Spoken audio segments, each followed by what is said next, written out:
I've often said that the kind of 3D games that GameMaker is best at making is what I like to call the diorama style of games. Popular examples include things like Paper Mario, things like the 4th generation and 5th generation of Pokémon. In more recent history, we've got things like Octopath Traveler. And there are two reasons I like to say that. One is that those types of games tend to lend themselves better to styles of level design that can be easily created in the GameMaker room editor, regardless of whether you're using 2D or 3D. And the second is because if there's one thing that GameMaker is good at, it's drawing sprites. I have spent quite a lot of time in the last 10 years trying to make GameMaker do things that it doesn't want to do, and after all this time, I have come to the conclusion that it doesn't matter what engine you're using, if you can leverage the things that it's good at, you will just save yourself so much time and energy on the development side of things. Because all of a sudden, you don't have to waste all this time reinventing the wheel. So that brings us to Wizarducks, which is the game that I like to work on, and indeed it leans pretty heavily into the style. I get a lot of questions, both online and increasingly in person now that I'm demoing this game in person more often, about how exactly this works. And not only how does it work, but how does it work efficiently enough that I can run it on things like a Raspberry Pi 4. And I've kept saying that I don't have a video on how it works exactly, but I'll get around to doing one eventually, and as much as I like procrastinating things, I think eventually is finally now. So I'm not actually going to be diving into the Wizarducks code today. There's no, confidential information in here or anything like that, but there is quite a lot of code in this Wizarducks project, and I don't really want to spend a great deal of time explaining it all. Instead, I'm going to be going with a simplified example. I'm going to be going and taking the 2D sample project that I like to use for this, that, and the other thing, and by the end of this video, I will have it turned into something that looks a little bit more like this. And we're going to be turning our 2D scene into this. I am not going to take a great deal of time to explain how 3D projections work in this video. I've made quite a lot of videos on that in the past. If you want to know how things like camera view and projection matrices work, I recommend going and clicking on the videos that I'll be linking on the screen right now. I'm also going to be making some light use of matrix transforms, nothing crazy. I'm not going to be doing anything crazy with shaders today. I will say there are multiple ways of doing what I'm about to do today. I'm going to be talking about one of them in this video. I'm going to be talking about another one in the next video, and I'm probably at least going to give a shout to some other methods at some point. I don't know if I'll make actual videos on Z-tilting or anything. I'm not really the biggest fan of Z-tilting over just doing this. But anyway, let's see. The first thing I need to do is I need to set up the 3D camera. And the first thing I'm going to do that is going to be to go into the room editor and disable the automatic viewports and camera that I have working to track the player. I know that I just said a minute ago that it's easier to work with your engine instead of against it, but while you could probably set up a 3D projection fairly, in a fairly satisfying way using the layer camera scripts, writing your own code for it just gives you so much more freedom in what you're trying to do. Anyway, I do not have a camera object, so I'm just going to create an obj_camera. I generally recommend having an obj_camera object to let you put all of your camera-related code in your games in one place, 2D or 3D. But let's see. To set things up, I'm going to go into the draw begin event, and this is the draw event that runs immediately before anything is rendered. So it's a nice organizational tool if you want to set up camera matrices and stuff in here. If I'm feeling lazy, I'll just use the regular draw event, but anyway. How many empty lines is GameMaker up to adding in an empty event now? 27? Yeah, I still don't know why it's doing that. Anyway, so firstly, let me figure out where our camera is going to be looking to. Thinking back to my, my target video for today, I'm going to be having the camera positioned a little bit in front of the player and looking at them. So let's say x2 is going to be obj player dot x. Y2 can be player dot y. Z2 can be 0, so we're going to be looking at the player's feet. X from is going to be player's x. Y from is going to be player y plus, how about 200 or so. And Z from is going to be 200. So we're going to be looking down at the player at about a 45-degree angle. Next, you can get the currently active camera. You can just use camera get active to get the currently active camera, or you can create your own in like your OBJ cameras create event. Camera set view mat. We can matrix build look at using our x from, y from, z from, x2, y2, z2, and I'm going to hard code the up vector to be 0, 0, 1. The projection matrix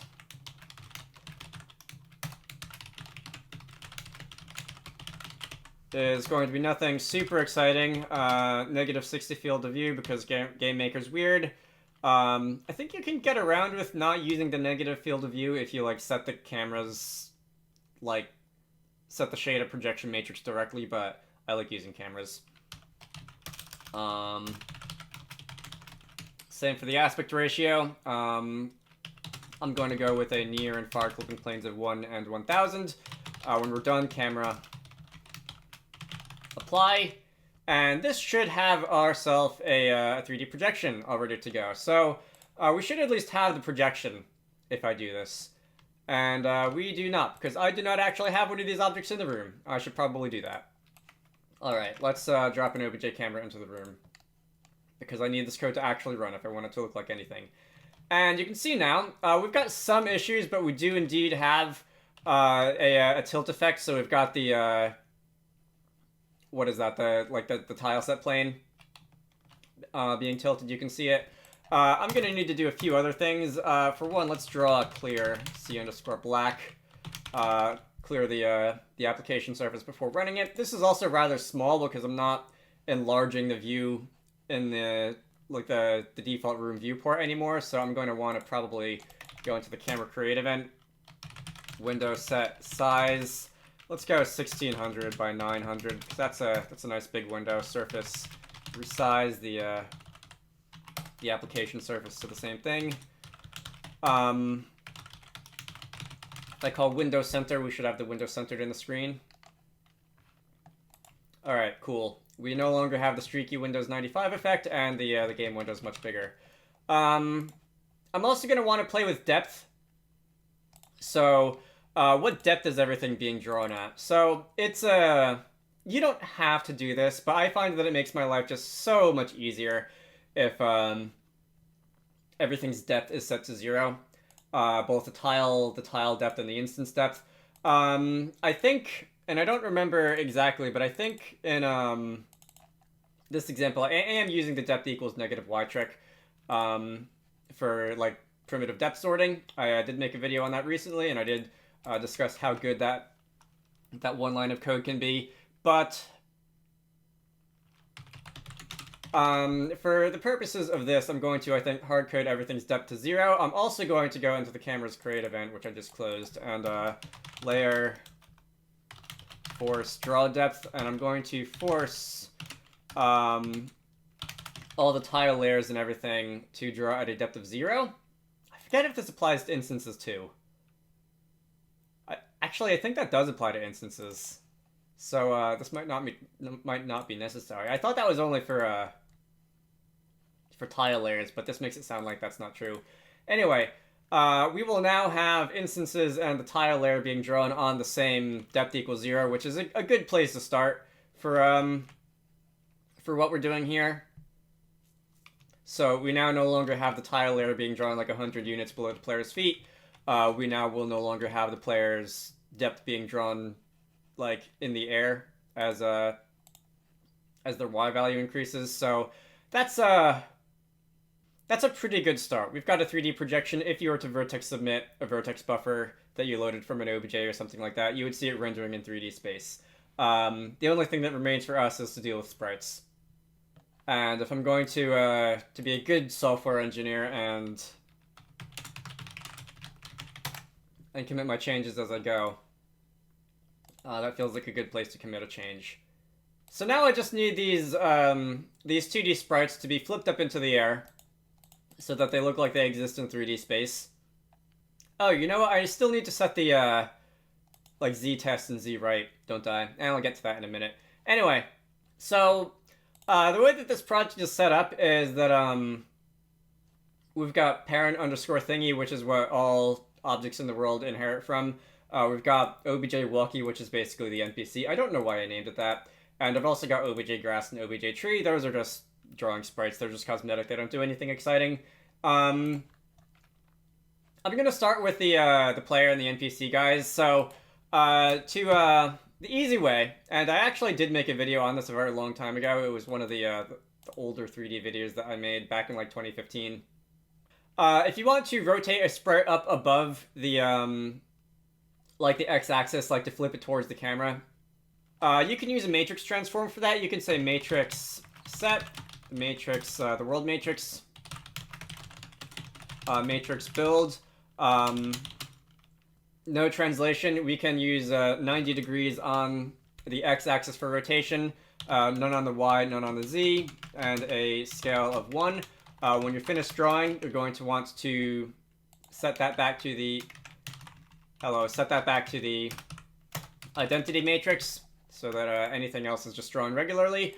Because of the way matrix transforms work, and because of the way draw sprite builds the vertex buffer, I'm actually going to want to draw the sprite at 0, 0, and I'm going to want to put my XY position into the matrix transform there. And now if I run the game, the NPCs and also the player will be drawn flipped up into the air. We can see that we don't really have depth going on because, as I said, I did forget to kind of sort of turn on the depth buffer, which is something I should probably do in the camera's draw begin event. So we can say GPU set Z right enable, set that to true. GPU set Z test enable, set that to false. I suppose to mirror the draw begin event, I will just go into the draw end event and turn that off. I guess there's no real harm in like just leaving that on when the GUI is drawn, but feels weird to not do that. Okay, I would also like to GPU set alpha test enable, and let's say GPU set alpha test ref value of how about 254. So any transparent pixels will be discarded. If I run the game now, we're going to be about halfway there. Literally, we are sunk halfway into the ground, and that is because of where I have the sprite origin set. And if you do something like this, you can matrix transform your way around this, but it makes your life so much easier. My sprite origins are all set to middle center right now. I would like my sprite origins to all be set to bottom center. That's the player's feet. I'll have a little like visualization showing up on screen right now of where the where the sprite is being rotated from, and where that's going to differ if your sprite origin is in the middle versus at the bottom of the sprite. So just give me a moment, and I'm going to take all of my sprites and set their origins to bottom center. And I guess I don't have to lock it in place when I'm done with that, but it makes it easier to not accidentally like click on the sprite editor and set the origin to somewhere where I don't want it to. Anyway, if I run this now, we've got ourselves the duck, and he's able to walk around the NPCs, and we've got ourselves propped up into 3D space. So this will be a little bit easier if I also do this with the other objects. The other objects right now are just being drawn by like the default GameMaker draw event, which is basically just draw self. This won't exactly work with this matrix transform because draw self will obviously not draw the sprite at 0, 0, and as I discussed earlier, because of the way the matrix transforms work, we do want to draw our sprite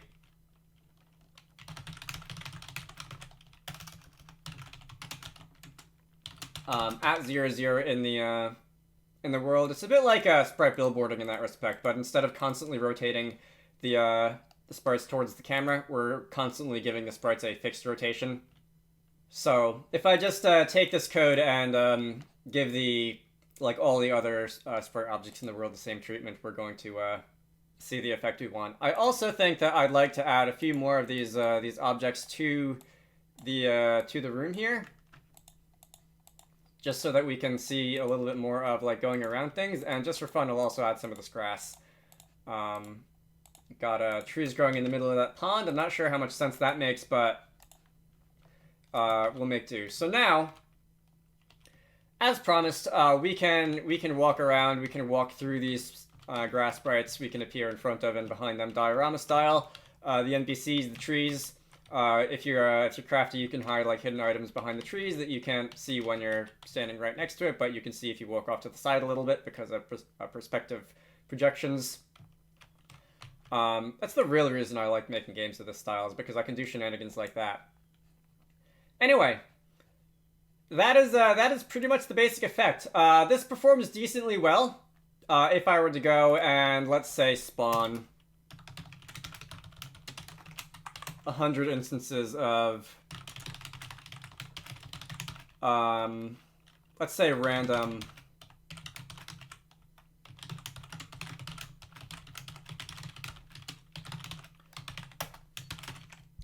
give them a random position in the room, and we're going to be spawning 1,000 instances of obj_grass. It'll perform decently well if you keep your eye on the debug overlay at the top. We've got 800 or so vertex batches, and we're making 500 or so FPS_real, which is pretty good. This is a lot of grass. This is probably like way more grass than you're ever realistically going to have in your game at once, unless you're like me and you think it's funny to have a setting for like flower density that goes up to 750%.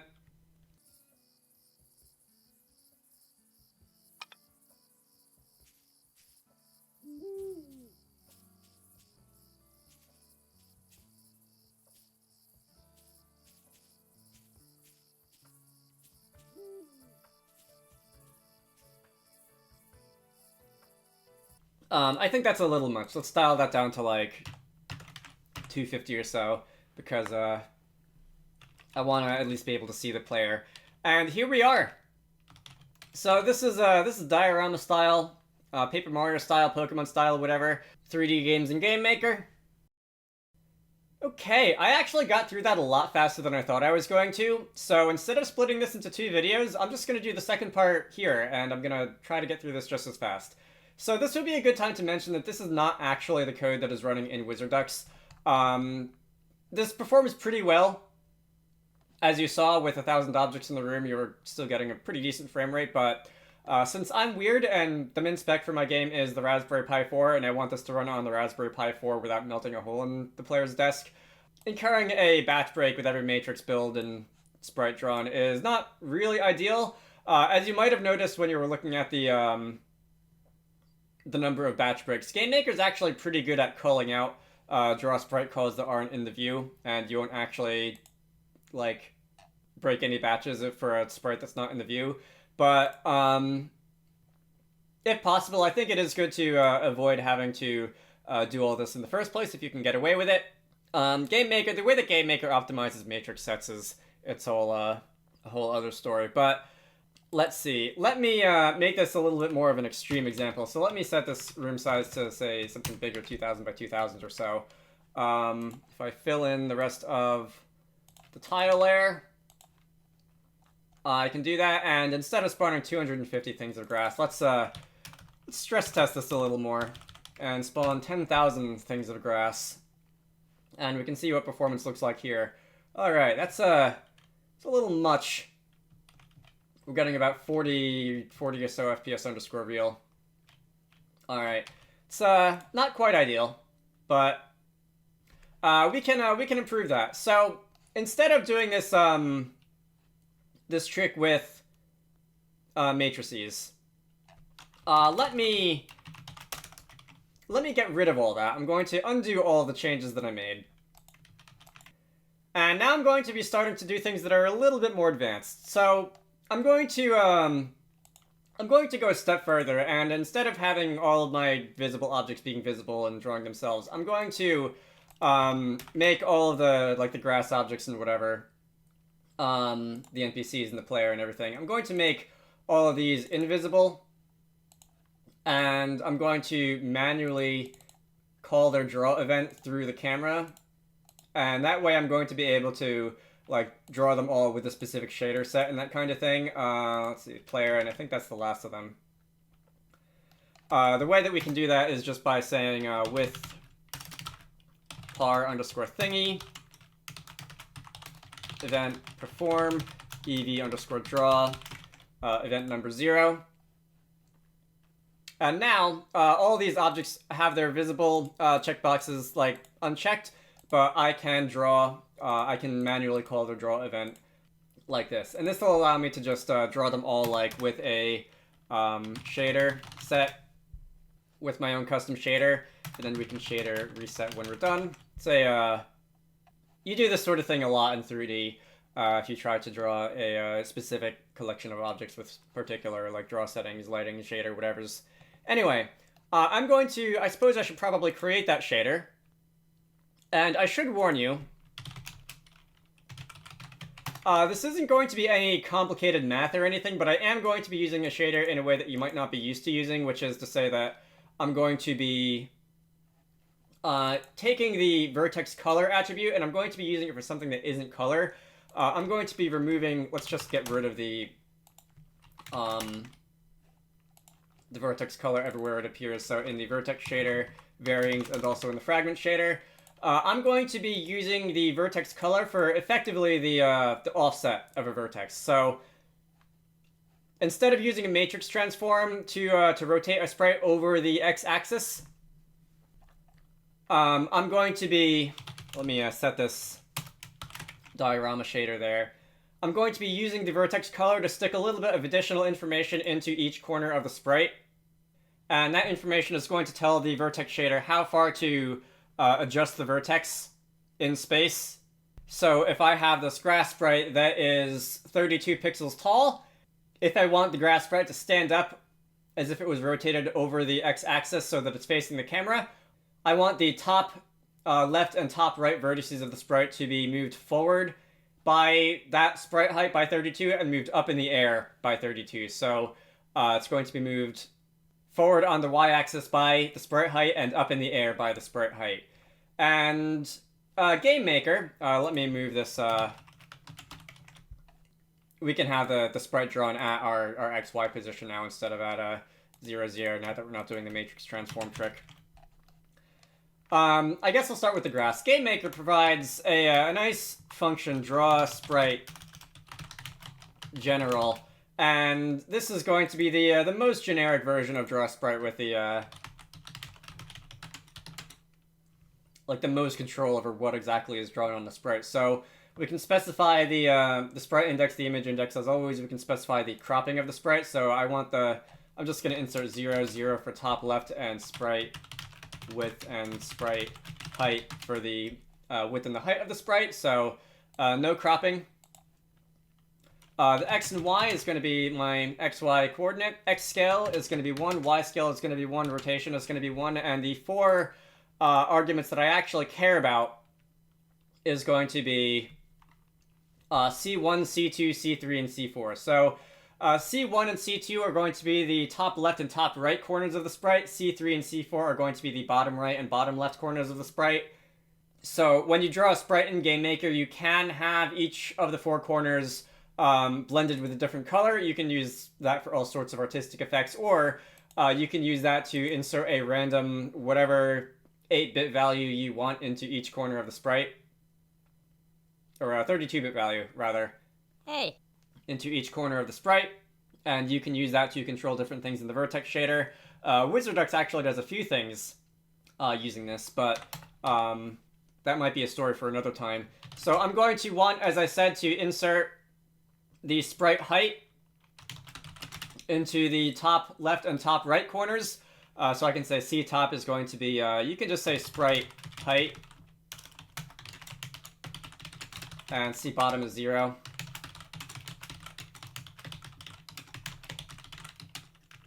Alpha of 1. Alpha doesn't matter because we're not using that either here. If you really want to,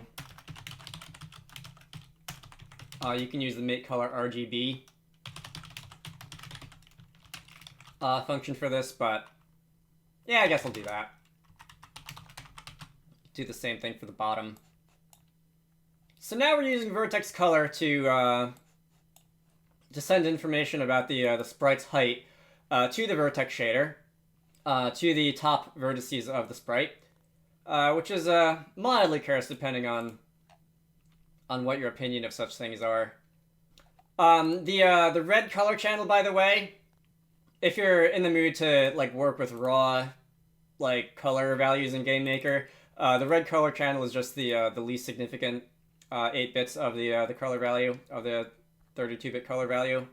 Green is the second least significant 2 bits, blue is the second most significant 2 bits, and alpha is the most significant 8 bits. Did I say 2 or 8? Whatever, this is hard.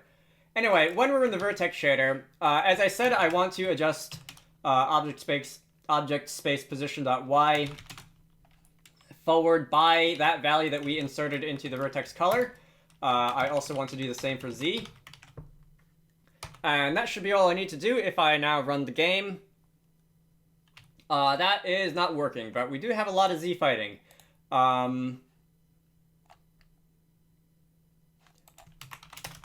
Get that out of there. The draw sprite call after that. Let's see. Am I using the right values there? In input color red. Oh, I do this every time.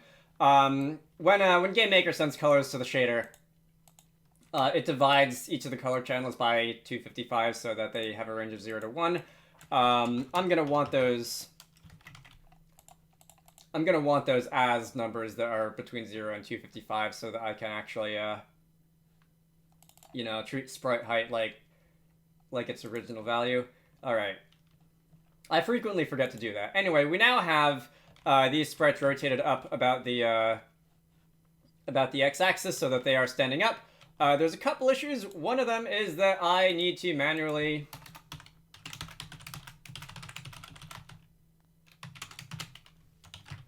do some alpha testing in the fragment shader because now that we're not using the GameMaker default shader, that won't be done for us.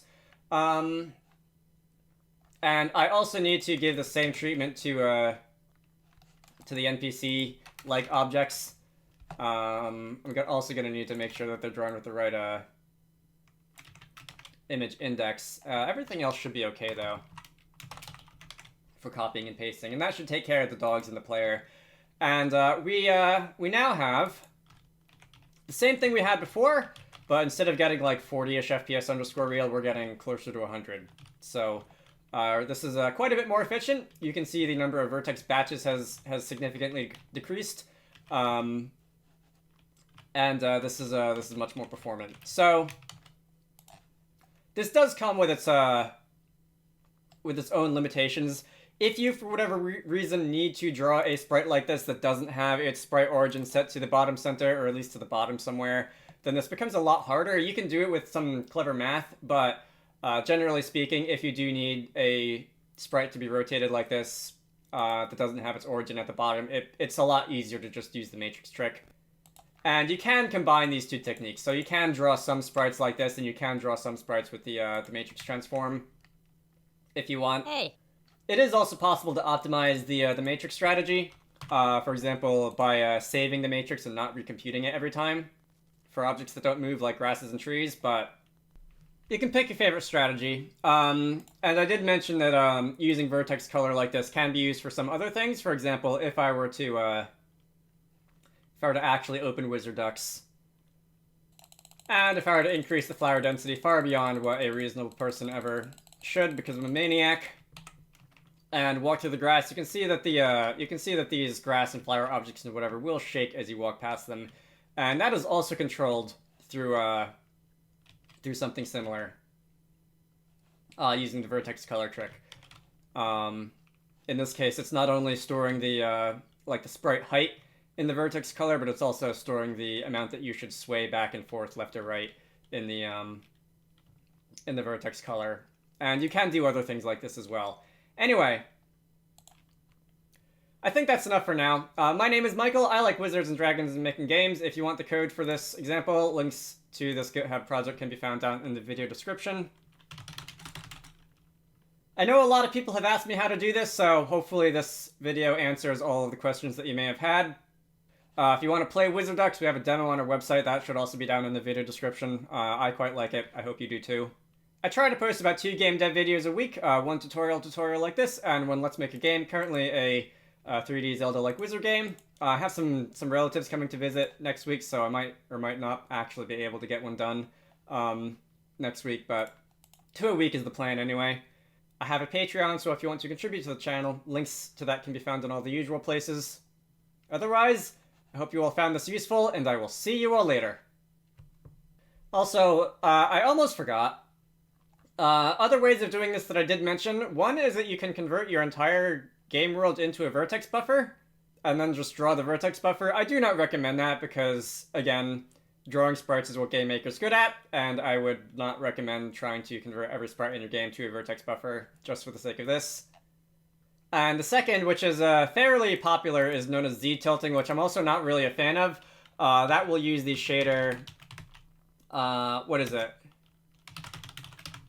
Shader enable corner ID function to do something similar to my vertex color trick, but it'll just set 2 bits in the vertex color values to signify which vertex is on which corner, and it won't give you any information about how tall the sprite actually is if you want to rotate it like this.